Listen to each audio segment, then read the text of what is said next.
Recently, I, Jeb Josh, producer Micah, and Vesh Beats flipped a sample that Vesh sent to us, and this is how the sample sounds.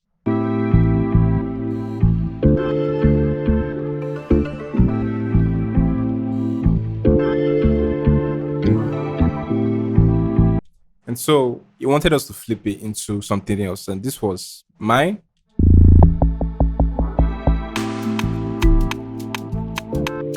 Really loud.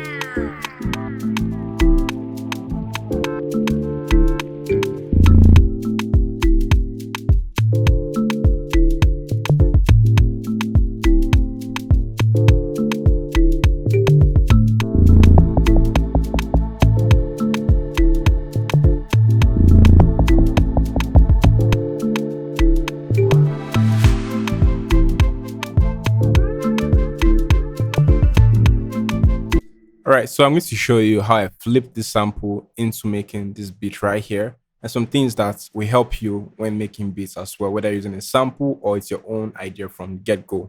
If you're new, you know what to do, hit the subscribe button and let's get started. So the first thing I did after hearing this sample, I knew it had a lot of ambience to it, and I didn't want to make it sound even more complicated or choked up, so I split it into two parts. The part that had less of the sample would be the verse, and the intro. And the part that had more of the sample would be the hook. All right. So this is the intro slash verse section.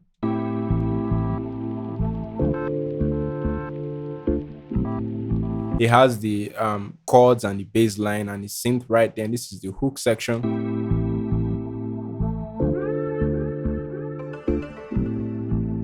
So when I heard the sample, I knew it would not be best to add even more layers of complicated melodies. I just need to keep it really simple. And the strength I could even play to was adding more ambient melodies and not more lead melodies, because it's going to be hard to get the lead melodies to cut through the mix, no matter how well I try to mix it. So what I did next was I played this really simple melody.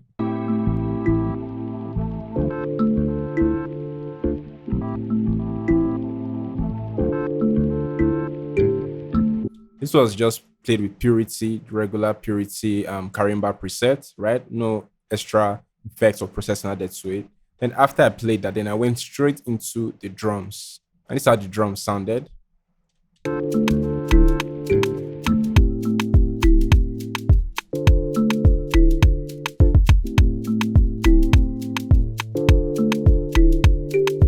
So after that, I needed to add a bass line, but there's already an existing bass here, which is this slap bass right here.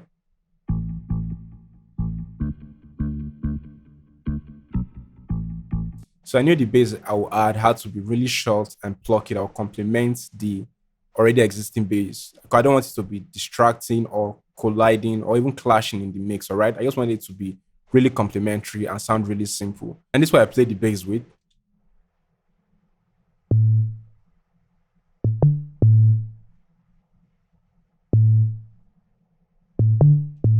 I used FM sub, which is one of my favorite bass at the moment.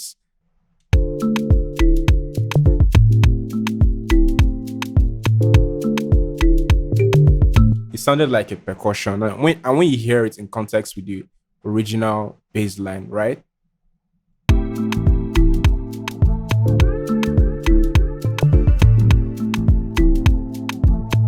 It sounds like it's in perfect harmony. It's not clashing, it's not colliding, it sounds clean.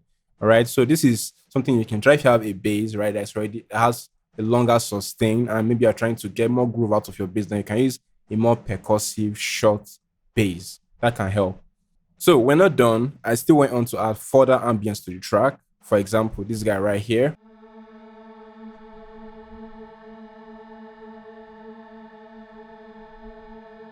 Just a single note, and it was the root key I played, the root key of the song. And then this guy right here again.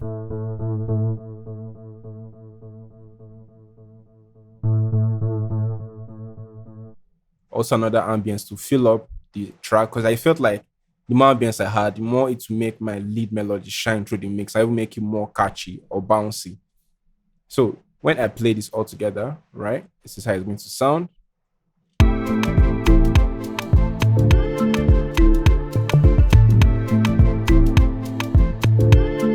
And if I turn it off, this is how it sounds.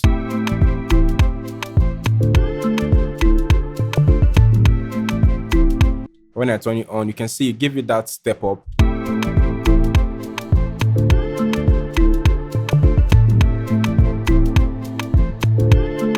And the only thing I did to fetch this sample, right, was I reversed one of the synth. That is this guy right here, which is the same with this guy right here. So when I played,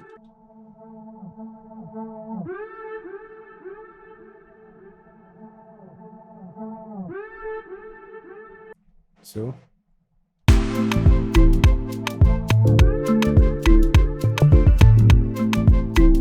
So for the lead sound that you hear in the hook was actually played with a stock plugin, Citrus, the flute presets, right?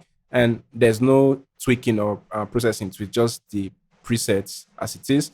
And it's not exactly on beat, right? I try to stay in some parts off beats. You can see some notes are kind of off beat. This helps the bounce, helps the groove even sound more interesting.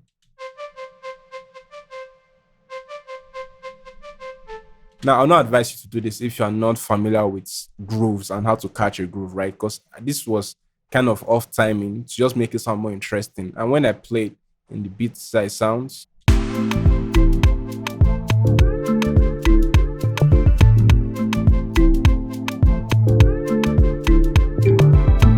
so I really listened to the drums to get that flute to sound as good as it did.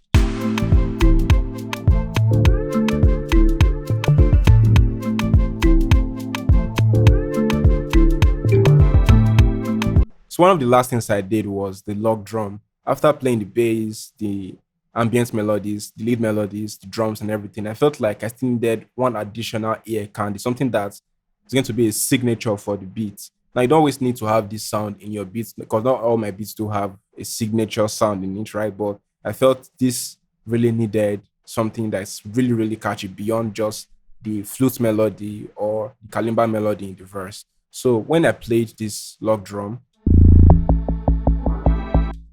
I was actually trying to get the log drum into the hook to make it sound even more interesting. That's with the bass and all. But when I played this element, that is this note, I knew that it had to be kind of like a transition, kind of like introducing you to a different part. And the log drum is with the classic DX10, FL Studio DX10, the log drum presets.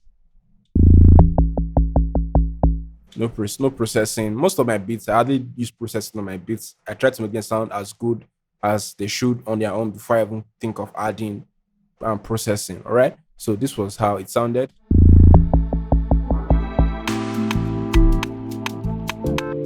Really loud. Now let's talk about some tricks I added to help move emotions and move grooves in the beat, right? So you can see in this intro right here, I added a slice of this sound.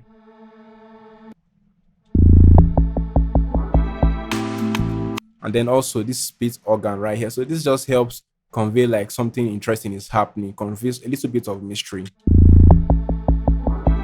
Then the organ lets you know that something new is coming.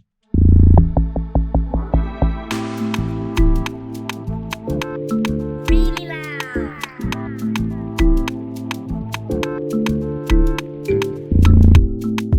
And then I calm the energy down a bit in the verse, right? Using the log drum, but just a little slice, right? You can see this is the same log drum, but if I extend it, you can see all of it. So I turned the log drum again into kind of like a drum roll, all right? And then the second half of the verse, because the verse is kind of split into two parts, right? So I wanted it to sound even more enticing, or you can even call it a pre-chorus if you like. Depends on how the artist is going to use the beat. The second half of the verse added the ear candy again, that is a log drum, to let you know that, okay, do not stay too calm, introduce something even more groovy. And added some ambience here again, for example, this guy. And then this guy.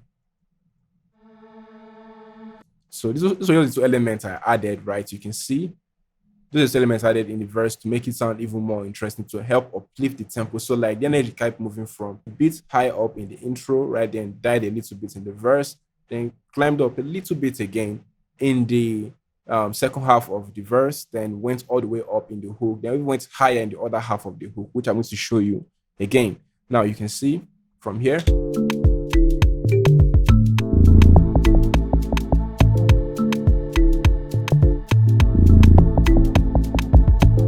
But if I take these guys out, it's not going to have the same feeling.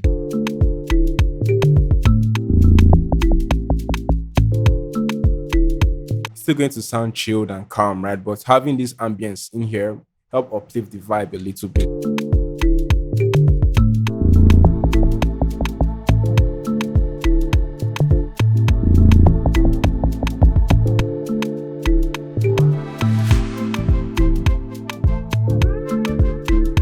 So in the hook now, I'm having a lot more of the sample elements in here. Now you can see the organs, the Rhodes, the melodies, bass, and everything here happening. But then again, I still try to keep it simple, right?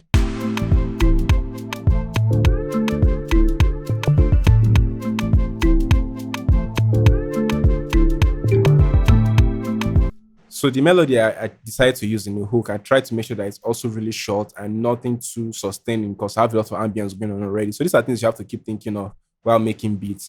When you have a lot of ambience going on, keep your melodies really short and simple. But if you have much ambience going on, you can make your melodies a bit longer and more sustaining. Right? This is just a tip you can try out while producing. Then now in the second half of the hook, I needed to step up the vibe even more. Like this is like the peak feel of the song, make it even more groovy. And so added more of the ambience back again. This guy.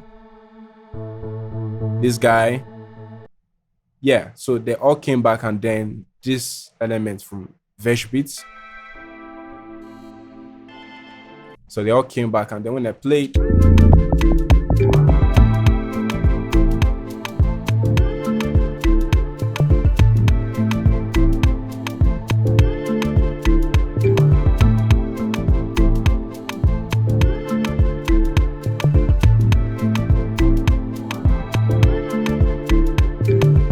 so you can hear so much ambience going on there, but the melody was still able to cut through regardless. So like I said, short, simple melodies that are plucky when you have a lot of ambience going on around the beats, right? So in the second verse, I kept the verse is like the lowest, most chilled part of the song because there was a lot of energy coming in from the hook. I needed to kill all the energy a little bit. If not, the track is going to start sounding boring, okay? See how chilled it sound?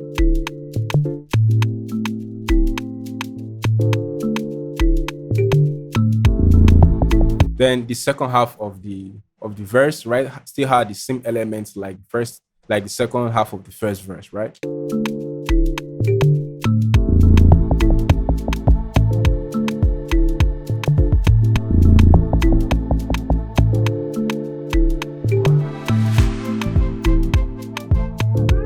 And then the hook just repeats the exact same thing. That have a defined outro. So the second hook is also kind of like the outro as well. So this was just a really fun sample to play with. But at the same time, I tried to make sure that I do not conflict the samples. I used a lot of the elements, if not all. I think I used all the elements actually from the sample, but I tried to keep it as simple as possible and as catchy as possible with some ear candies and some simple bass lines. This plucky bass line is one of my favorite parts of it. Really simple and helps move the groove, right? So if you found this helpful, don't forget to leave me with a thumbs up and hit the subscribe button down below so that people that need videos like this on how to flip samples can easily find it right here on YouTube. I remain so classy.